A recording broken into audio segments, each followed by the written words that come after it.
شان رسول صلی اللہ علیہ وآلہ وسلم جلیل القدر صحابی حضرت ابو ایوب انصاری رضی اللہ تعالیٰ عنہ 96 برس کی ضعیفی کی عمر میں بستر پر بیمار پڑے تھے کہ اعلان ہوا کہ اللہ کے بندو جہاد کے لیے نکلو۔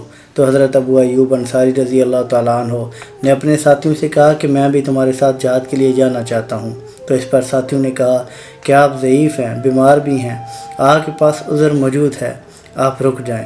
تو اس پر حضرت ابو ایوب انصاری نے فرمایا کہ قرآن کی یہ آیت مجھے بلا رہی ہے کہ تم ہلکے ہو یا بوجھل اپنی جانوں اور مالوں کے ساتھ اللہ کی راہ میں جہاد کرو، اور اگر تم یہ سمجھو تو یہ تمہارے حق میں بہتر ہے۔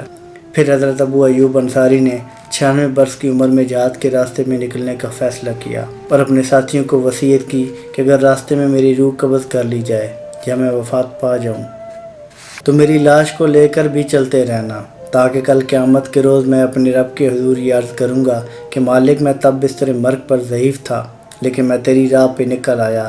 پھر اس کے بعد جب میں مر گیا تو میری لاش میرے راستے میں چلتی رہے۔ جس راہ صحابہ نے آپ کو دفن کیا ترکی استنبول میں آپ کا مزار پر انور ہے۔ جس روز آپ کو دفن کیا گیا اگلے روز صحابہ کے پاس اس بستی کے مکین رومیوں کا ایک گروہ صحابہ کے پاس آیا اور آ کر کہنے لگا کہ وہ قبر کس کی ہے؟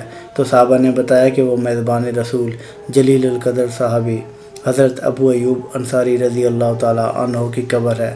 تو وہ کہنے لگے کہ کل رات بستی والوں نے عجب منظر دیکھا کہ قبر کے اندر سے ایک نور نکلتا ہے، آسمان کی طرف جاتا ہے، آسمان سے ایک نور پھر واپس اس قبر میں آتا ہے، اور ہمارے دل اسلام کی حقانیت میں بیٹھ گئے ہیں۔ ہم نے یہ منظر دیکھا جو بڑا دل فریب تھا۔ اب آپ سب گواہ ہو جائیں، ہم اسلام قبول کرتے ہیں۔ رومیوں کی یہ بستی حضرت ابو ایوب انصاری کی وجہ سے دار اسلام میں داخل ہو گئی۔ اللہ اکبر۔ تیغ بیر عزت دین واسط بس، مقصد حفظ و آئین واسط بس۔ اور مسلمانوں کا یہ معیار تھا کہ وہ جو قرآن کے احکام تھے کہ تم کیوں نہیں نکلتے ان بے بس بچوں، عورتوں اور مظلوموں کے لیے۔ جس بستی کے لوگ ظالم ہیں ان پر ظلم کرتے ہیں، اور بستی کے لوگ کہتے ہیں کہ اے اللہ ہمیں اس بستی سے نکال کر کسی ایسی بستی میں لے جا جہاں ہم سکون سے رہ سکیں، یہاں کے لوگ تو ظالم ہیں۔